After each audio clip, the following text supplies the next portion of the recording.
आप देख रहे हैं न्यूज़ नाउ 24/7। ताज़ा खबरों के लिए हमारे साथ बने रहें। मुजफ्फरनगर में सिसौली गांव पहुंचे आम आदमी पार्टी के राज्यसभा सांसद संजय सिंह ने भाकियू अध्यक्ष चौधरी नरेश टिकैत से मुलाकात की। इस दौरान देश की वर्तमान स्थिति और किसानों के मुद्दों पर चर्चा की गई। सोमवार को सांसद संजय सिंह का सिसौली जाते हुए आम आदमी पार्टी के कार्यकर्ताओं ने जगह जगह स्वागत किया। देर रात वो कस्बे की पट्टी चौधरान स्थित भाकियू अध्यक्ष के आवास पर पहुंचे। यहां पर भाकियू और आम आदमी पार्टी के कार्यकर्ता मौजूद रहे। काफी देर तक देश की वर्तमान स्थिति पर बातचीत की गई। संजय सिंह ने कहा, मुश्किल वक्त में जो आपके साथ खड़ा हो उनका आभार जताना जरूरी है। आज किसानों की राजधानी सिसौली पहुंचकर भारतीय किसान यूनियन के राष्ट्रीय अध्यक्ष श्री नरेश टिकैत जी व उनके परिवार से मुलाकात की, उनका आभार जताया। उन्होंने अरविंद केजरीवाल जी की गिरफ्तारी की निंदा की। दिल्ली के किसान आंदोलन में केजरीवाल जी ने किसानों का साथ दिया था, आज किसान उनके साथ हैं। दूसरे दिन ही राकेश टिकैत जी मेरे घर पे गए थे। पत्नी और परिवार के लोगों से, माता जी से मुलाकात की, पिताजी से मुलाकात की और भरोसा दिलाया था कि इस परिस्थिति में किसान नेता खुद राकेश टिकैत जी, उनका संगठन हमारे साथ है। जब दिल्ली में किसानों का आंदोलन हुआ था, आपको याद होगा, मैंने पार्लियामेंट में उस समय बिल का विरोध किया था। केजरीवाल साहब ने और पूरी पार्टी ने किसानों का समर्थन किया था। और मुझे आज बहुत अच्छा लगा कि आदरणीय नरेश टिकैत जी ने भी अरविंद केजरीवाल जी की गिरफ्तारी का विरोध किया। मैं समझ नहीं पा रहा हूँ कि हम लोगों का गुनाह क्या है, गलती क्या हुई हम लोगों से। स्कूल अच्छे बनवा दिए केजरीवाल साहब ने, ये उनकी गलती है। या अस्पताल अच्छे बनवा दिए, और ये उनकी गलती है। या बिजली माफ कर दी लोगों की, पानी माफ कर दिया, महिलाओं के लिए बस की फ्री यात्रा कर दी, ये उनकी गलती है क्या? क्या गुनाह क्या है उनका? उनको उठा के आपने जेल में डाल दिया। मैं पार्लियामेंट में बोलता था इसलिए मुझे उठा के जेल में डाल दिया। मनीष सिसोदिया जी शिक्षा के क्षेत्र में अच्छा काम कर रहे थे, उनको उठा के जेल में डाल दिया।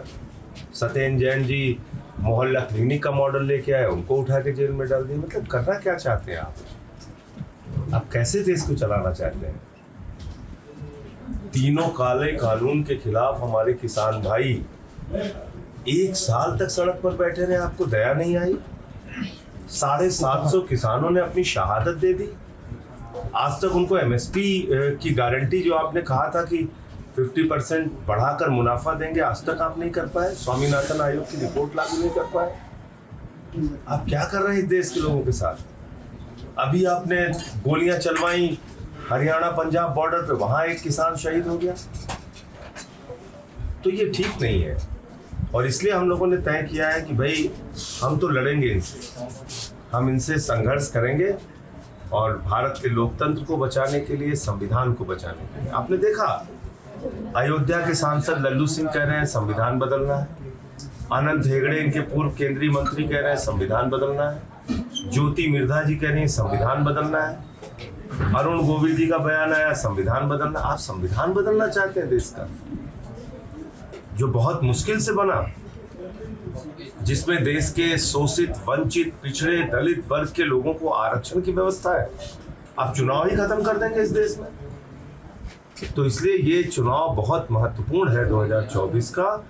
भारतीय जनता पार्टी देश का संविधान बदल देगी, जो कि खुद उनके नेता कह रहे हैं, और भारतीय जनता पार्टी देश में आरक्षण खत्म कर देगी और चुनाव खत्म कर देगी। तो अगर संविधान बदल दिया जाएगा, चुनाव खत्म हो जाएगा, आरक्षण खत्म हो जाएगा, तो लोगों के अधिकार खत्म हो जाएंगे। फिर चाहे जितनी महंगाई बढ़ाए हम कुछ बोल नहीं सकते, चाहे जितनी बेरोजगारी बढ़ाए हम कुछ नहीं बोल सकते, क्योंकि हमारे पास वोट की ताकत तो रहेगी नहीं जो हमारे संविधान ने हमको दी। तो इसलिए ये बहुत महत्वपूर्ण है और हम सबको इस बारे में सोचना है। आज अलग अलग वर्ग को अपमानित करते हैं आप।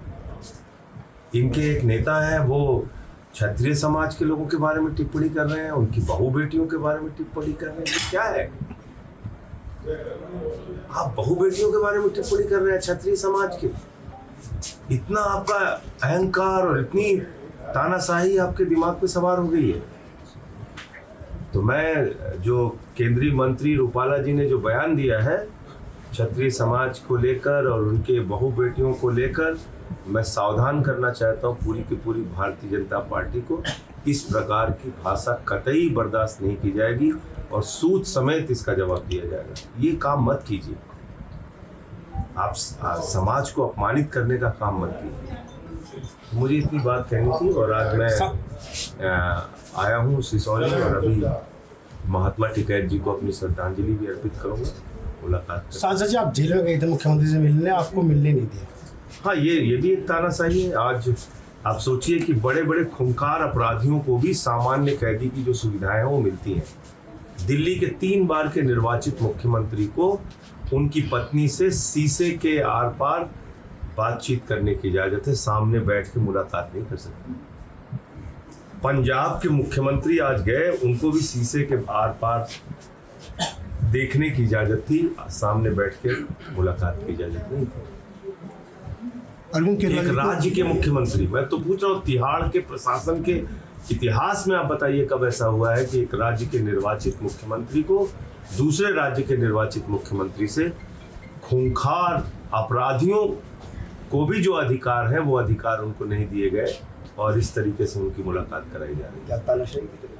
तानाशाही है देश में, और किसको आप तानाशाही कहेंगे? एक आदिवासी समाज के बड़े नेता और झारखंड के मुख्यमंत्री को पकड़ के आप जेल में डाल देते हैं।